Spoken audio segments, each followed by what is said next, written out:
आप सभी को एग्जाम न्यून यूट्यूब चैनल में हार्दिक स्वागत है। टॉप 500 एएमआरएस आईसीटी का क्वेश्चन सीरीज में आज आपका टॉप 20 क्वेश्चन हम लोग देखेंगे। इससे पहले भी काफ़ी क्वेश्चन आपको करवा चुके हैं, उन सारे को देख लीजिएगा। प्लेलिस्ट में आपको दिख जाएगा सारा वीडियो, तो आपका रिवीजन हो जाएगा। आज का सेशन का पहला क्वेश्चन आपसे पूछा जा रहा है कि इनमें से कौन सा इसे हम लोग कंप्यूटर का डाई ब्रेन के नाम से जानते हैं। तो क्वेश्चन आपसे घुमा फिरा करके पूछा जा सकता है। इसका आंसर क्या हो जाएगा? तो इसका आंसर हो जाएगा आपका सीपीयू। सीपीयू को ही हम लोग क्या जानते हैं? कंप्यूटर के डाई ब्रेन के नाम से जानते हैं। सीपीयू का फुल फॉर्म आप सभी को मालूम होगा, central processing unit. Move to the next question. Next question पूछा जा रहा है आज का सेशन का कि कंप्यूटर का जो लैंग्वेज है ये किस पर आधारित है। ऑप्शन है कि संख्या पद्धति पर, कि चिन्ह पद्धति पर, कि श्रृंखला पद्धति पर। तो कंप्यूटर का जो लैंग्वेज है ना, ये आपका नंबर सिस्टम पर आधारित है। तीन टाइप का नंबर सिस्टम हम लोगों को देखने को मिलता है। पहला होता है आपका बाइनरी नंबर सिस्टम, ठीक है। सेकंड आपका होता है ऑक्टल नंबर सिस्टम, और तीसरा आपका होता है हेक्साडेसिमल नंबर सिस्टम। तो अगर आपसे एग्जाम में पूछ लिया जाए कि कंप्यूटर का लैंग्वेज जो है वो किस सिस्टम पर आधारित है, किस लैंग्वेज सिस्टम पर आधारित है, तो वो आपका नंबर सिस्टम पर आधारित है कंप्यूटर का लैंग्वेज। ऑप्शन नंबर ए इसका बिल्कुल आपका सही उत्तर हो जाएगा। Move to the question number 3। और क्वेश्चन नंबर 3 पूछा जा रहा है आपसे कि इनमें से कौन सा जो है आपका एक कंप्यूटर पेरिफेरल्स का एग्जाम्पल नहीं है, पूछा जा रहा है। कंप्यूटर पेरिफेरल्स का नहीं है। तो चार ऑप्शन आपके पास प्रिंटर है, माउस है, मॉनिटर है, प्रोसेसर है। पेरिफेरल यानी कि जिसका यूज करके हम लोग क्या कर रहे हैं, कंप्यूटर को ऑपरेशन में ला रहे हैं। जनरली इसमें जो चीज़ें काउंट होगी, जैसे कि आपका प्रिंटर आप लगा रहे हैं कंप्यूटर के बाहर, फिर आप प्रिंट निकाल रहे हैं, माउस, फिर मॉनिटर, ये तीनों आपका कंप्यूटर पेरिफेरल्स का एग्जाम्पल है। बट प्रोसेसर जो है ये आपका कंप्यूटर पेरिफेरल्स का एग्जाम्पल नहीं है। पूछा जा रहा था आपसे यही कि इनमें से कौन सा जो है आपका कंप्यूटर पेरिफेरल का एग्जाम्पल नहीं है, पूछा जा रहा है। तो तुम बहुत कोई हड़बड़े में क्या करेंगे, ये नहीं वाला चीज पढ़ेंगे ही नहीं, वो डायरेक्ट प्रिंटर लगाकर आ जाएंगे। तो बहुत ही ध्यान से आपको देखना है एग्जाम हॉल में जब आपके पास क्वेश्चन पेपर होगा।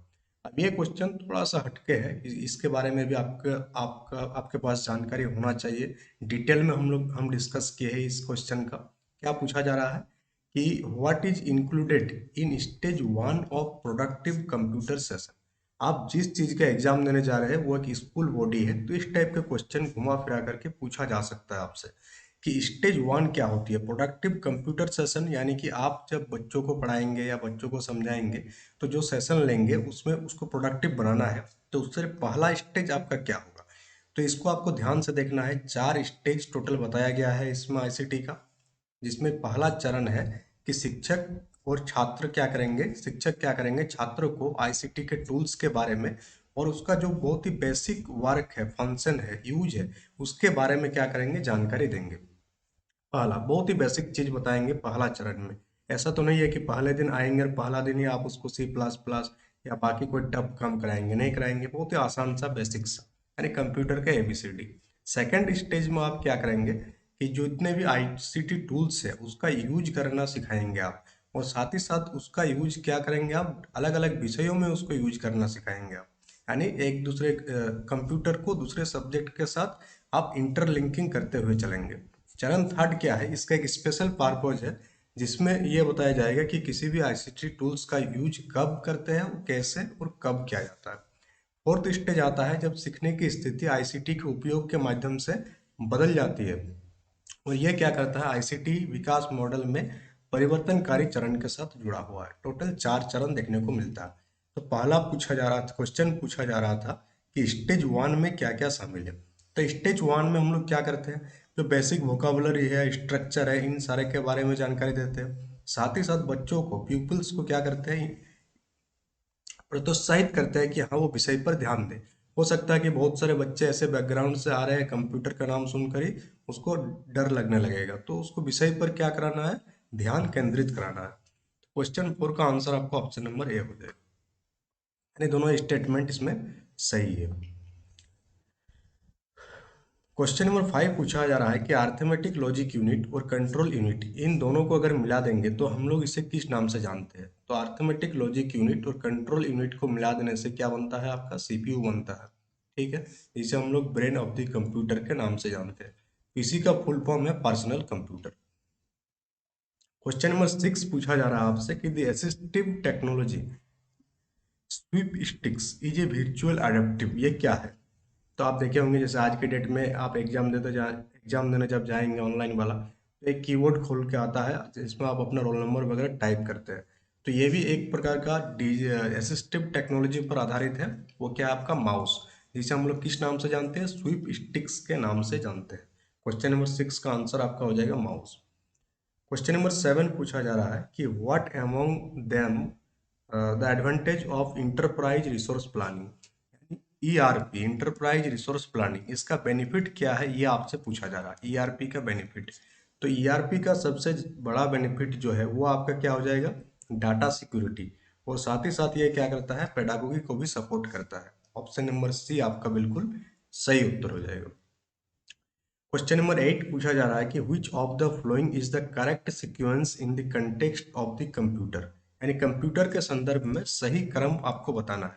तो सबसे पहले हम लोग क्या करते हैं? कंप्यूटर को इनपुट देते हैं। क्या देते हैं? इनपुट। इनपुट देने के बाद कंप्यूटर क्या करता है? इसको सॉफ्टवेयर के थ्रू इंस्ट्रक्शन को क्या करता है? रीड करता है, यानी कि उसको वो प्रोग्राम करता है, प्रोसेस करता है। तो हम लोग प्रोग्राम भी कह सकते हैं या उसको प्रोसेस भी करता है। क्या करता है? उसको प्रोसेस भी करता है। प्रोसेस करने के बाद वो क्या देता है? वो अपना आउटपुट प्रोवाइड करता है। और जब वो आउटपुट देता है तो वो स्टोरेज भी इसमें क्या होगा? शामिल होगा। स्टोरेज भी होते रहता है। तो ऑप्शन नंबर सी आपका सही क्रम है। तो सेशन अच्छा लग रहा है तो सेशन को लाइक कीजिएगा, शेयर कीजिएगा, और चैनल में नया है तो चैनल को सब्सक्राइब कर लीजिएगा। क्वेश्चन नंबर 9 आपसे पूछा जा रहा है कि एम एस वर्ड 2010 वाला में यदि आप किसी टेबल के भीतर टैब की दबाते हैं तो कर्सर टेबल के डैश पर चला जाता है। यानी एम एस वर्ड आप ओपन करेंगे, फिर आप क्या ओपन करेंगे? टेबल ओपन करेंगे। ये आपका एक टेबल है, ठीक, इस टाइप का टेबल होता है, आप देखे होंगे। तो ये जो टेबल है, अब बोल रहा है कि आप यहाँ पर है, इस जगह पर है, और इस जगह पर रहते हुए आप, सॉरी, आप कौन सा की दबा रहे हैं? टैब की दबाएंगे। तो फिर क्या होगा? आप जैसे ये, इसको हम लोग सेल कहते हैं।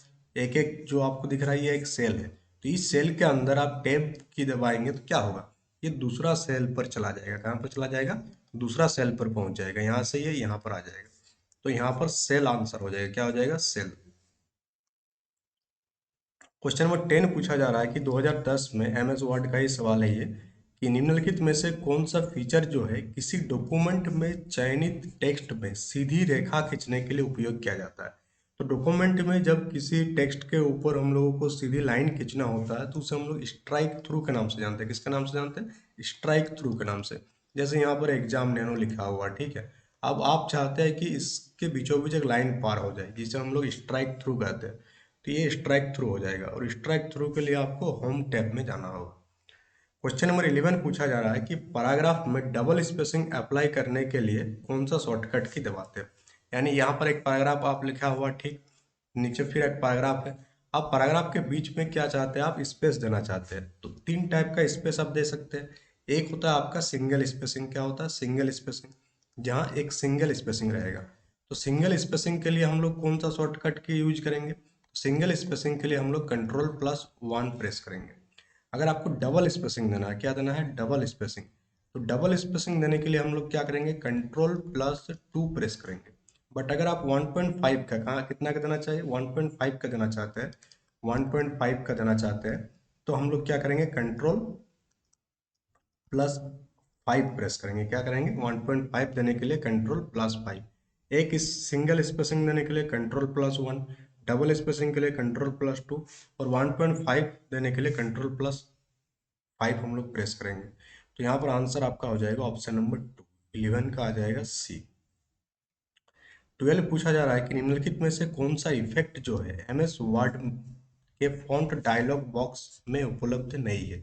तो एमएस वर्ड के फॉन्ट डायलॉग बॉक्स जब आप ओपन करेंगे तो वहां पर आपको इटैलिक का ऑप्शन दिखता है, जहाँ थोड़ा सा टिक, थोड़ा सा झुका हुआ सब कुछ लिखा हुआ है। बोल्ड आप जानते ही, जैसे यहाँ पे ये सब बोल्ड नहीं है आपका ऑप्शन, बट क्वेश्चन को क्या हुआ? बोल्ड क्या हुआ है।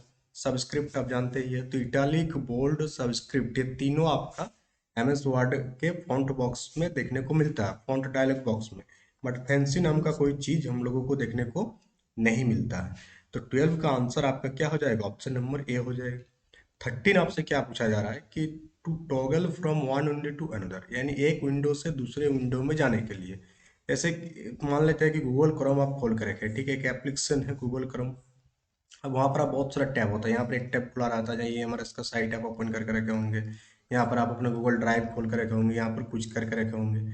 आप एक टैब से दूसरा टैब में जाना चाहते हैं, दूसरा से आप तीसरा में जाना चाहते हैं, तो आप कैसे जा पाएंगे? तो उसके लिए हम लोग शॉर्टकट की यूज करते हैं। तो कौन सा शॉर्टकट की हो जाएगा? अल्ट प्लस F6 प्रेस करने से हम लोग टॉगल कर सकते हैं one window to another window in एक सिंगल एप्लीकेशन के अंदर। अब मान लेते हैं कि आपको करंट डेट डालने का पूछ लिया जाए कि शॉर्टकट की क्या है, तो alt plus shift plus D अगर हम लोग दबाएंगे तो आज का जो डेट है वो आपका क्या हो जाएगा? दिखने लगेगा। ठीक, फिर आपका alt plus shift plus T दबा देंगे तो करंट टाइम क्या कर सकते हैं? आप एक्सेस कर सकते हैं। तो ये दोनों इंपॉर्टेंट है क्योंकि डेट एंड टाइम जनरली हम लोग डेली बेसिस पर यूज करते हैं, डेली बेसिस पर यूज होने वाला शॉर्टकट की है। तो इस टाइप का शॉर्टकट की आपको ज़्यादा देखने को मिलेगा एग्जाम में, जो मल्टीपल टाइम यूज होता है, जिसके बिना आप कंप्यूटर में काम नहीं कर सकते। हजारों शॉर्टकट की है, बट उतना आपको पढ़ना नहीं है, उतना पॉसिबल भी नहीं है किसी एक इंसान के लिए कि वो हर एक शॉर्टकट की को याद रखे। तो सबसे बेस्ट वे होता है जो ज़्यादा यूज होता है, मल्टीपल टाइम यूज होता है काम में, उसको याद कर ले आप। 14 पूछा जा रहा है कि अगर आप अपना डेस्कटॉप को लॉक करना चाहते हैं तो उसके लिए कौन सा शॉर्टकट की आप लगाते हैं? सॉरी, एक तो है कि मैन्युअली आप कर सकते हैं ऑप्शन के थ्रू जा करके, बट अगर आपको शॉर्टकट की यूज करना है तो कौन सा शॉर्टकट की लगाएंगे हम लोग?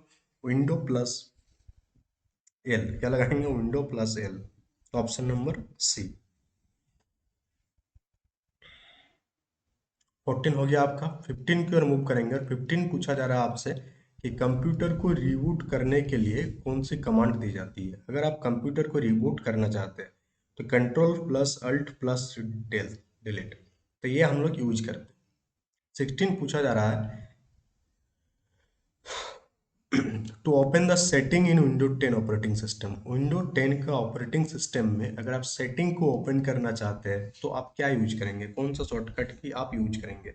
तो उसके लिए हम लोग विंडो की प्लस आई प्रेस करते हैं, और विंडो की प्लस एस से क्या होता है? सर्च। अगर आप कुछ सर्च करना चाहते हैं, कुछ एप्लीकेशन वगैरह, तो वो सर्च होगा। बट इसका आंसर ऑप्शन नंबर डी होगा। 17 पूछा जा रहा है आपसे कि मैच करना है आपको, एक साइड में आपका शॉर्टकट की दिया हुआ है, एक साइड में आपसे पूछा जा रहा है कि किसके लिए हम लोग क्या काम करते हैं। जैसे कंट्रोल प्लस बी से हम लोग क्या करते हैं? बोल्ड करते हैं, तो ये का आपका 3 हो जाएगा। कंट्रोल प्लस यू से क्या करते हैं हम लोग? अंडरलाइन करते हैं। क्लियर हो गया आपको? कंट्रोल प्लस पी से आपका प्रिंट हो जाएगा, और शिफ्ट प्लस F3 से आपका चेंज दी केस लेटर हो जाएगा। ये वाला इंपॉर्टेंट है, शिफ्ट प्लस F3, जहाँ हम लेटर का केस को चेंज कर सकते हैं, कैपिटल है तो उसको स्मॉल कर सकते हैं, इस टाइप से हम लोग ये चेंज करते हैं। 18 पूछा जा रहा है कि गीगो का फुल फॉर्म क्या है? गीगो का फुल फॉर्म है गार्बेज इन गार्बेज आउट। 18 का आंसर आपका ऑप्शन नंबर बी हो जाएगा। 19 पूछा जा रहा है आपसे ई प्रोम का फुल फॉर्म क्या है? तो ये रोम का ही एक टाइप है, और इसका फुल फॉर्म क्या है? Erasable programmable read only memory. Option number B इसका बिल्कुल सही उत्तर हो जाएगा।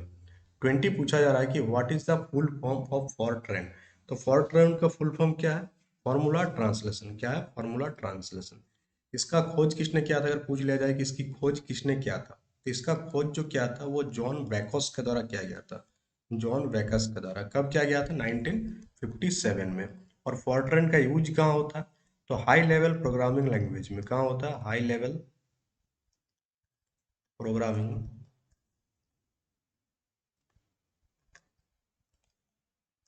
लैंग्वेज। इस टाइप से पूछा जा सकता है कि कौन सा लैंग्वेज, कौन सा चीज़ का कहाँ यूज करते हैं, तो इन इतना इन्फॉर्मेशन आपको रखना है। तो आज के सेशन में 20 क्वेश्चन ही रखेंगे, फिर हम लोग कल जो है और भी क्वेश्चंस करेंगे। वो पहले भी करा चुके हैं काफ़ी क्वेश्चन, उन सारे क्वेश्चन को देखिए, रिपीट कीजिए। एग्जाम अब आपका बहुत नज़दीक है, जो भी नोट्स आप बनाए हैं उस नोट्स को आप क्या करें? बार बार मल्टीपल टाइम रिविजन करें। जहाँ से भी आपको क्वेश्चन दिख रहा है उन सारे क्वेश्चंस को करते रहे। ऐसा नहीं कि ना है कि एग्जाम टाइम में आप यूट्यूब पर 4 घंटा 5 घंटा दे रहे हैं, पूरा का पूरा गलत है। उससे आपका सिलेक्शन नहीं होने वाला है, क्योंकि टाइम बहुत ही ज़्यादा जाएगा। हम देखे बहुत सारे यूट्यूब चैनल है, 20 से 30 क्वेश्चन करवाते हैं, 2-2 घंटा 4-4 घंटा आपसे लेते हैं, उस 4 घंटा में आप कोई किताब से पढ़ लेंगे, कोई पीडीएफ से पढ़ लेंगे, या कोई जो नोट्स आप बनाए उसका मल्टीपल टाइम आप रिवीजन कर लेंगे, तो वो ज़्यादा बेहतर होगा मेरे हिसाब से। अब फिर आप अपने हिसाब से तैयारी कर रहे हैं वो आपका है, बट अगर मेरा सजेशन रहे तो यही रहेगा कि यूट्यूब पर बहुत ज़्यादा टाइम पास ना करके, जितना काम का चीज़ है, अगर कहीं से आपको मिल रहा है कि 20 क्वेश्चन के लिए 20 मिनट भी 20 मिनट लगना चाहिए, क्योंकि अब रिवीजन का मोड आ गया ना। अब वो मोड नहीं है कि एक एक क्वेश्चन को आपको खोल खोल कर बताए, और उतना आप रख भी नहीं पाएंगे दिमाग में। तो 20 क्वेश्चन के लिए 20 मिनट इनफ होता है, उतना टाइम हम लेते हैं और उतना टाइम आपको देते भी है, ताकि आप बाकी टाइम जो है बाकी सब्जेक्ट पर, बाकी चैप्टर पर आप ध्यान दें, और जो नोट्स आप बनाए बनाए उसका मल्टीपल टाइम रिवीजन करें। तो that's all for today, thank you for attending the session.